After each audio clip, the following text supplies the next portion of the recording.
अनुसूचित जात फतेहपुर से, राजू धानु जिलाध्यक्ष आप जो है स्वास्थ्य यूनियन के हैं जनपद फतेहपुर से हैं, हमारे युवा साथी नीरज कुमार, संतोष धानु जी, तमाम लोग हैं। और आज जो हम लोग इस दुख की बेला में यहाँ पर आए हुए हैं, तो माननीय मंत्री जी, यहाँ पर एक घटना घटी थी 8 दिसंबर को। हमारे एक संविदा सफाई कर्मचारी कुंतल जी काम करते वक्त ड्यूटी के दौरान करंट के चपेट में आकर उनकी मौत हुई और वो हफ्ता भर लगातार जो है जीवन और मौत में संघर्ष करते रहे। उनकी 15 दिसंबर को उनकी मृत्यु हुई और ये बड़ी दर्दनाक घटना थी। इस घटना को लेकर एक आंदोलन हुआ और उस आंदोलन में कुछ बातें निकल के आई और उसी आंदोलन की कड़ी में हमारे एक युवा साथी हैं पूर्व सभासद राजेश गब्बर जी, उनके साथ भी जो है मारपीट हुई, काफ़ी उनको मारा पीटा गया और वो अस्पताल में एडमिट भी हैं। तो कहीं ना कहीं दोनों घटना एक दूसरे से जोड़ती हैं कि जो लड़ाई लड़ रहा है वो भी पीड़ित है और जो मरा वो भी पीड़ित है। हमारा अपना मानना है कि दोनों के साथ न्याय होना चाहिए। इसलिए न्याय होना चाहिए, जब आप संविदा कर्मचारी की बात करते हैं तो संविदा कर्मचारी एक तरीके से हमें मजदूर लगता है। मजदूर जो एक चौराहे पर मजदूर खड़ा होता है, बड़े दुख के साथ बताना पड़ता है। हम तो अनुरोध करेंगे माननीय मंत्री जी से कि संविदा, NGO, आउटसोर्सिंग ये सब खत्म होना चाहिए और समान कार्य का समान वेतन या परमानेंट नियुक्ति होनी चाहिए। ये अति आवश्यक। अगर इस समाज के लिए वाकई अगर कोई काम करना चाहे, सरकार अगर वाकई काम करे स्वच्छकार समाज के लिए, तो आउटसोर्सिंग, ठेकेदारी ये सब प्रथा खत्म करके और समान कार्य का समान वेतन दे दे। हमें याद है 2006 में संविदा की भर्ती हुई। 2006 से आज 2020 हो गया। 16 साल लोगों ने अपने नौकरी में खपा दिए और उनको सिर्फ 15,000 रुपये वेतन मिला। उनके मरने के बाद पूरे उत्तर प्रदेश में न जाने कितनी मौतें हुई होंगी घटना में, आज तक उनको कोई भी इस तरह का पैसा नहीं मिला जिससे उनका भला हो सके। और हमारा मानना था कि अगर जिस तरह से आज मौत हुई है इस परिवार की, इसके पहले तो हम बहुत अच्छे थे कि सन 76 में 70 में जो भर्तियाँ होती थी वो परमानेंट भर्तियाँ होती थी। अगर कोई मृत्यु होता था तो कंपनसेशन उनकी पत्नी को नौकरी मिल जाती थी।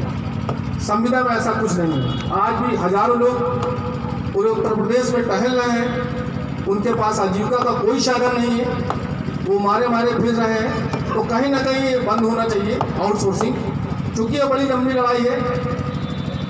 और दूसरा पक्ष ये है कि जो हमारे राजेश भाई के साथ हुआ है, ये बड़ा एक अन्याय हुआ है। तो मैं अनुरोध करूंगा कम से कम गिरफ्तारी होनी चाहिए जिन लोगों ने उसके साथ बदतमीजी की है। ये बिल्कुल पूरी तरीके से होना चाहिए, उसकी गिरफ्तारी जरूर होनी चाहिए बिल्कुल, चाहे वो जितना बड़ा जो है पदाधिकारी हो या जिले का मालिक हो। अगर उसने बदतमीजी की है तो कानूनन उसके साथ विधिक कार्रवाई होनी चाहिए। इसी के साथ मैं ज़्यादा न बात करते हुए अपना समय माननीय मंत्री जी को दूंगा। जय भीम, जय भारत, जय बहुजन समाज।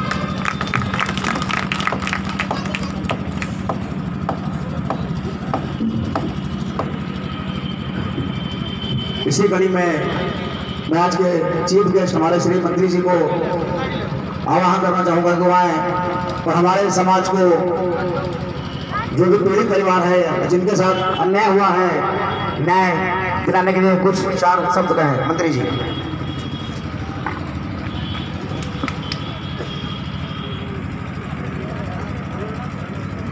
हम सबके मसीहा डॉक्टर बाबा साहब B.R. अम्बेडकर जी के चरणों को नमन करता हूँ। नमन करता हूँ महर्षि वाल्मीकि जी, महर्षि सुदर्शन जी को और हमारे उस कमाऊ पेशेवर समाज को जिसकी वजह से बड़े बड़े अधिकारियों को तमगा मिलता है। निश्चित रूप से आज की जो घटना मुझे बताई गई संतोष धानुक जी के द्वारा वो निंदनीय भी है और विचारणीय भी है।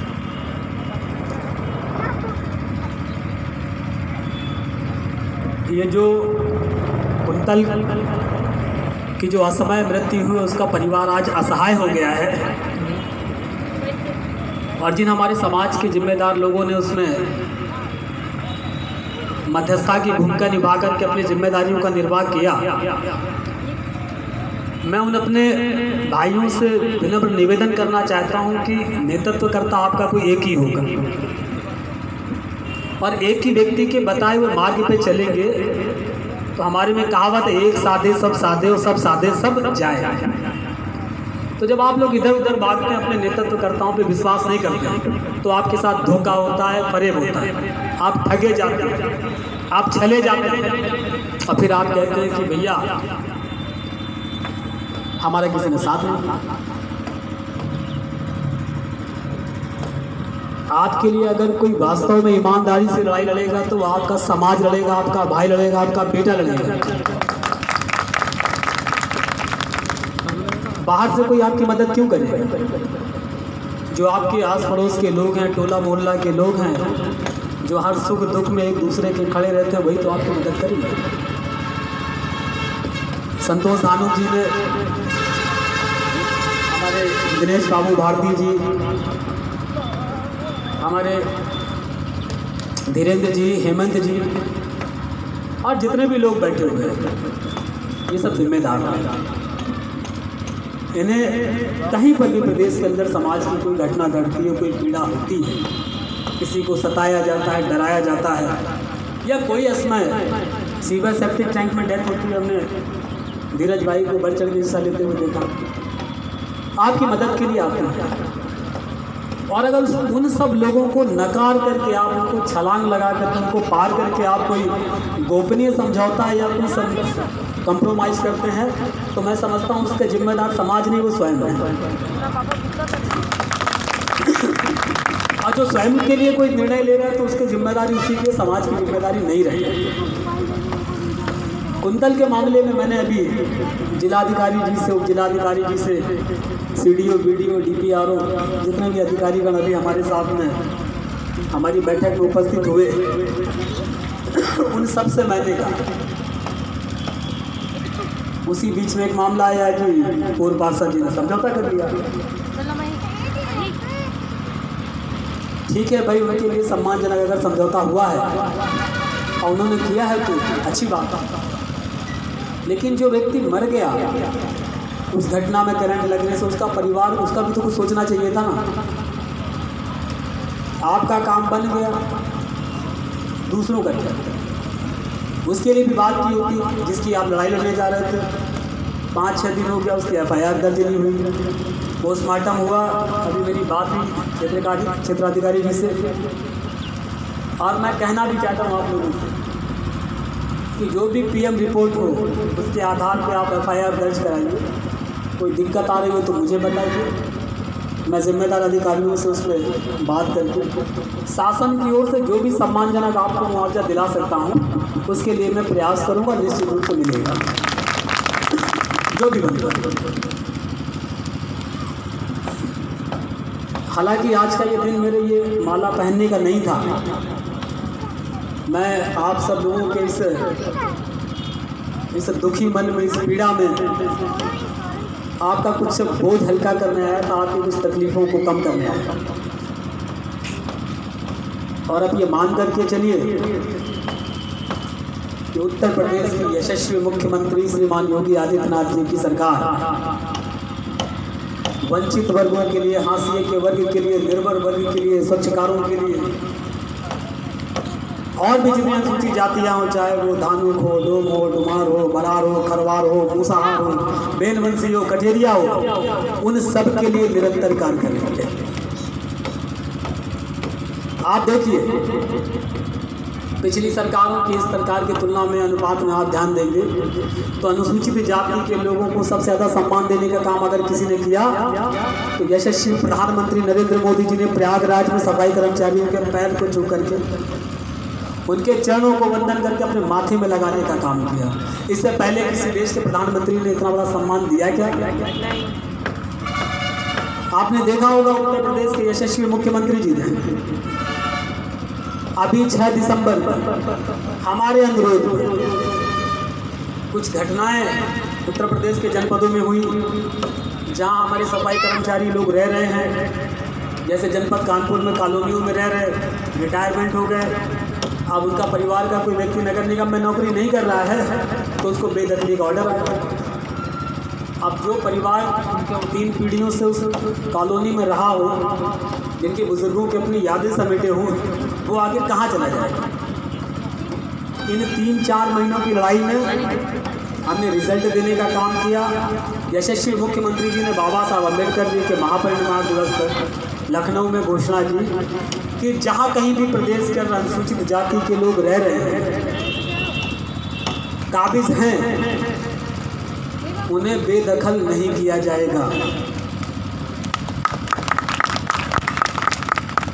वो चाहे ग्राम समाज की ज़मीन पर हो, नगर निगम की ज़मीन पर हो, या डेवलपमेंट अथॉरिटी की ज़मीन पर हो, या चाबरहार हो, ऐसी कोई भी जगह सेंट्रल गवर्नमेंट को छोड़ करके आप रह रहे हैं, आप उन बस्तियों को चिन्हित कीजिए और उन बस्तियों को हम लोग मालिकाना हक देंगे।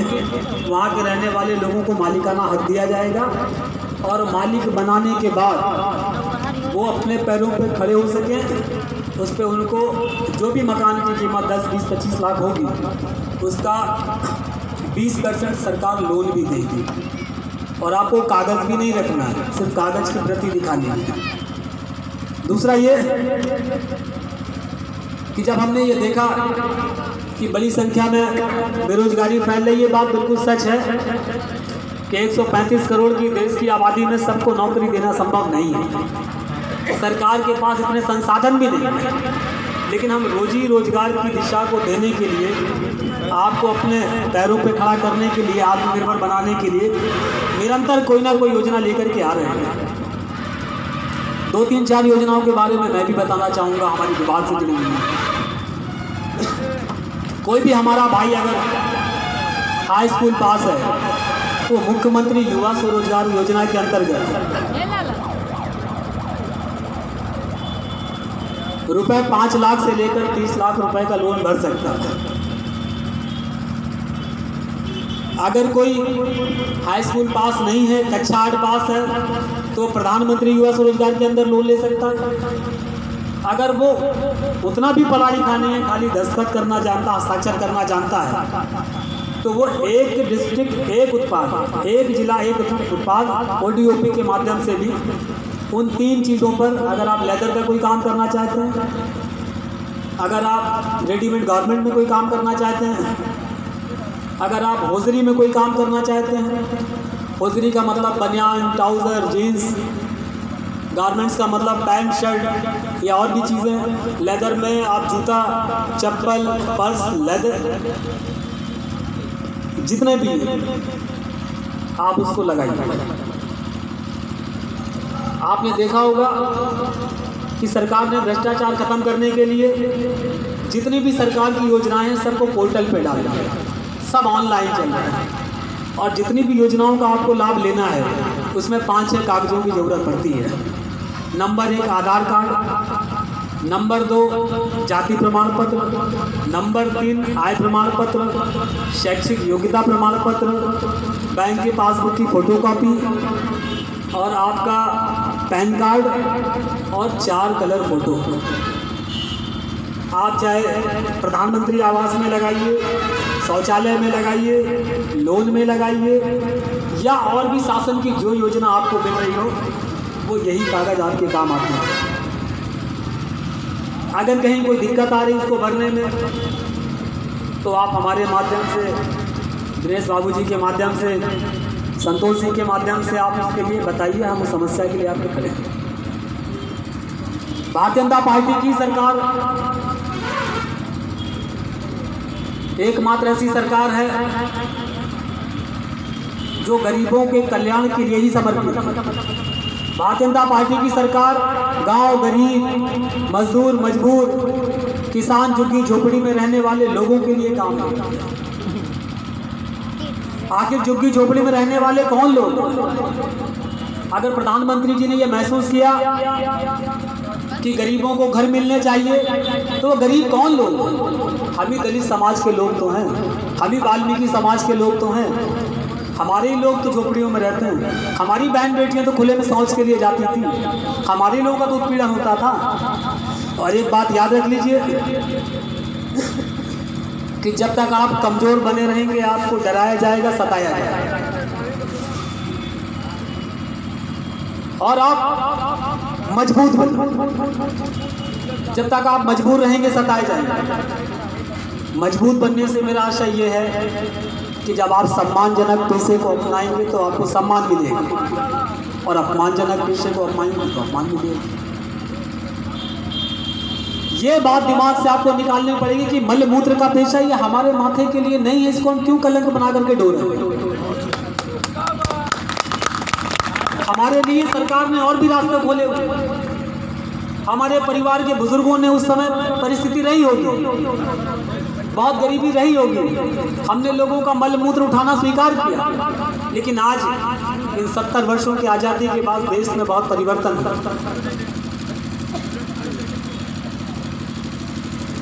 आप ये देखिए कि शिक्षा हमारा पहला हथियार है। हम अपने नौजवानों से कहना चाहते हैं कि जिन हमारे बुजुर्गों ने अपनी मेहनत से अपने पेट काट के आपको पढ़ाया बढ़ाया और समाज के लिए कुछ करने के काबिल बनाया है, तो उसका हक जरूर अदा कीजिए।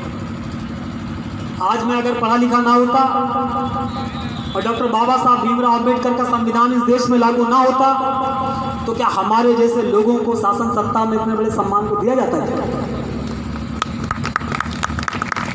संविधान की बदौलत भारतीय जनता पार्टी ने हमें लगातार सम्मान देने का काम किया। उत्तर प्रदेश के यशस्वी मुख्यमंत्री श्रीमान योगी आदित्यनाथ जी ने जब यह महसूस किया कि गरीब समाज की बेटियों के हाथ पीले नहीं हो पाते, जब उनको यह बताया गया कि पाई पाई जोड़ करके परिवार के माँ बाप अपनी बेटी के हाथ पीले करने के लिए क्या कुछ जतन नहीं करते, यहाँ तक समझ लीजिए कि अपनी खेती भी गिरवी रखते हैं और जेवरात भी गहने रख देते हैं। इस पीड़ा को भी मुख्यमंत्री जी ने महसूस किया और उत्तर प्रदेश में सभी दलित गरीब बेटियों के हाथ पीले करने की जिम्मेदारी किसने उठा रखी है? श्रीमान योगी आदित्यनाथ जी ने। आपको मालूम होना चाहिए कि पहले हम बेटियों के विवाह में अनुदान राशि 31,000 रुपये देते थे, लेकिन जब ये पीड़ा महसूस हुई तो हमने उसको 51,000 रुपये करने का काम किया। और उससे भी बढ़कर के जब हमने ये देखा कि उससे भी भला नहीं हो सकता है, फिर भी कर्ज की स्थिति आती है, तो सरकार ने कहा कि उन बेटियों के हाथ पीले करने का काम हम करेंगे। यहाँ के जिलाधिकारी के माध्यम से, समाज कल्याण अधिकारी के माध्यम से आप कुछ मत खर्च, बस यही जो मैंने आपसे कागजात कहे, वर वधू पक्ष के यही कागजात लगाइए। हाई स्कूल की मार्कशीट जरूर होनी चाहिए, उससे प्रमाणित होता है कि बेटी और बेटा शादी के लायक हैं, व्यस्त हैं। वो कागजात लगाइए। बेटियों की शादी करने की जिम्मेदारी यहाँ के जिला अधिकारी की, वो जनाती है लड़की पक्ष से। यहाँ के कमिश्नर, यहाँ के सीडीओ, वीडियो और जो भी जिम्मेदारी अधिकारी है, वो आपकी बेटियों का पाणी ग्रहण संस्कार कराने का काम करेंगे, आपके वर वधू पक्ष से 10-10 लोगों को भोज कराने का काम करेंगे। और जब हमारी बेटी जाएगी विदा होकर के, जिलाधिकारी महोदय 51,000 रुपये की राशि का चेक उसके हाथ में करिए आप शादी, किसी प्रकार की कोई दिक्कत नहीं आती। 3,20,000 पदों पर मुख्यमंत्री जी ने भर्तियों की घोषणा की है। मैं फिर कह रहा हूँ, अवसर मत छोड़ो। भर्तियां आ गई और आप फिर पन्ने में देखेंगे सफाई कर्मचारी की नौकरी कहाँ पर है, झाड़ू वाला कौन सा पद खाली है। अरे भैया, आप झाड़ू लगाने के लिए भी हाई स्कूल इंटर होना चाहिए।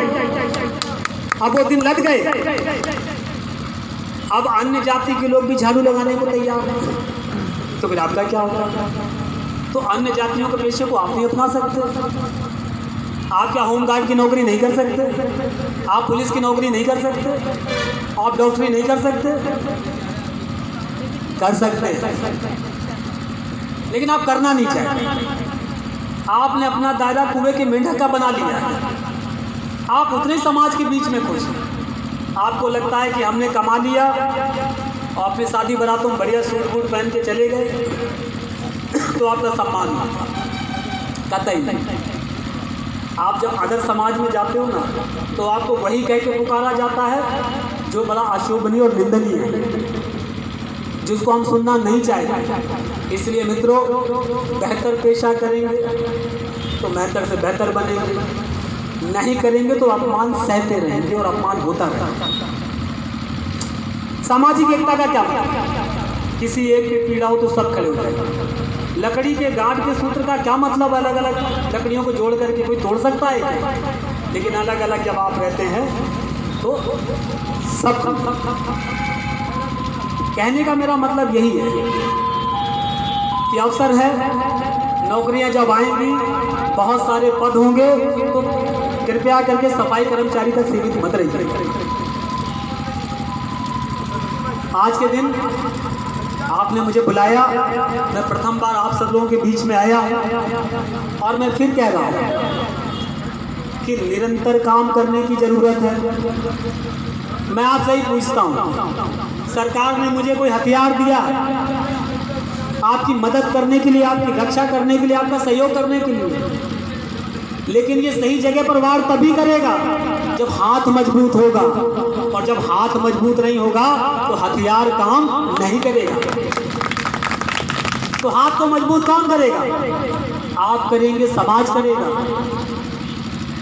आप जब एकता से खड़े होंगे तो अच्छे से अच्छे लोग आपके सामने नतमस्तक होंगे। मुझे बड़ा कष्ट से बड़ा दुख हुआ कि एक व्यक्ति के व्यक्तिगत स्वार्थ के कारण एक व्यक्ति जो दुनिया से चला गया वो लाभ से वंचित हो गया। ये बड़ी पीड़ा का विषय। वो व्यक्ति जो जिम्मेदार पूर्व में पार्षद रहा, हम आज भी मदद को तैयार हैं। हमारी सरकार में MS एक्ट के अंतर्गत जो सफाई कर्मचारी सीवरेज डक्ट में काम करते हैं वो मर जाता है, 12 लाख रुपए का बीमा है।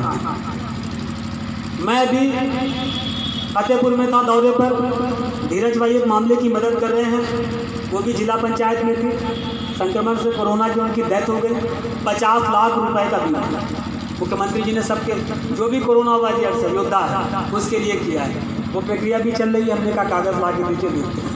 कानपुर में भी एक ऐसे घटना हुई। उन्नाव में गया मैं, थाना चलगंज का मामला था, अपने समाज का उत्पीड़न हो रहा था, कठिरिया समाज का, और 3 मुकदमे दर्ज, कोई मुआवजा नहीं, कोई गिरफ्तारी नहीं। मैंने वहाँ के SP आनंद कुलकर्णी को बुला करके कहा कि ये कब होगा, इसमें मुझे गिरफ्तारी सुनिश्चित कीजिए। 3 महीने हो गए, 23 मई का मामला था, और मुआवजा क्लियर कीजिए। पहली किस्तें चली। इसी तरीके से मैं शाहजहांपुर में गया, वहाँ भी एक मामला था। मैं आगरा गया, अजीतगंज अपना समाज रहता था, 2-3 किलोमीटर दोनों बस्तियों की रोडें 2-2 फुट पानी भरा हुआ। कैसे हमारे समाज के लोग रहते होंगे? हमने जिम्मेदार अधिकारियों से कहा कि जैसे ही कोरोना खत्म हो रहा है, क्योंकि अभी बजट का संकट है, इस पर कुछ भी करके 10-20 लाख रुपए किसी भी कोटे से ला करके उसको बननी चाहिए।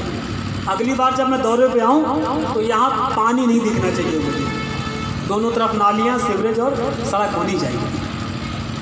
तो काम करने के लिए भेजा गया। जब हम काम करेंगे तभी आप सरकार को वोट करेंगे, काम नहीं करेंगे आप वोट नहीं करेंगे। तो मैं आप सब लोगों से यही कहना चाहता हूँ कि बड़ी संख्या में अभी अन्य कई आयोग निगमों का गठन होना यशस्वी दलित मित्र मुख्यमंत्री करने वाले हैं,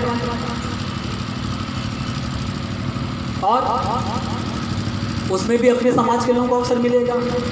लेकिन उत्तर प्रदेश के अंदर जहाँ कहीं भी हमारा समाज रह रहा है, और मैं आपसे कहता हूँ आप जिम्मेदार लोग, टोली टोली मोहल्ले मोहल्ले जा कर के देखिए कि कहाँ हमारे लोग ऐसी जगह पर रह रहे हैं जो झोपड़ी बना के रह रहे हैं, तिरपाल डाल के रह रहे हैं, भूमियाँ डाल के रह रहे हैं, उन सब लोगों की सूची बना करके यहाँ के कलेक्टर साहब को दीजिए और उसका एक प्रिंट मेरे व्हाट्सएप पे भेजिए। हम अगली बार जब मुख्यमंत्री जी से मिलेंगे तो उनसे इस प्रक्रिया को आगे बढ़ा दिया जाएगा। अभी मुख्यमंत्री जी ने घोषणा की है 2-3 महीने में वो इम्प्लीमेंट में आ जाएगा, ऑर्डर बन के आ जाएगा। और चूक जाएंगे तो रह जाएंगे। तो मालिक बनना चाहिए कि नहीं बनना चाहिए आप सब लोगों को?